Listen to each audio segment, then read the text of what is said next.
berkrim. Assalamualaikum guys.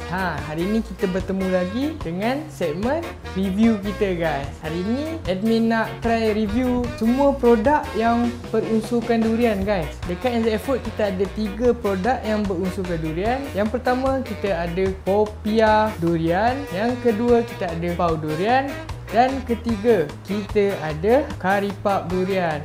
Okay, first kita rasa pau durian guys. Kita rasa dulu. Bismillah.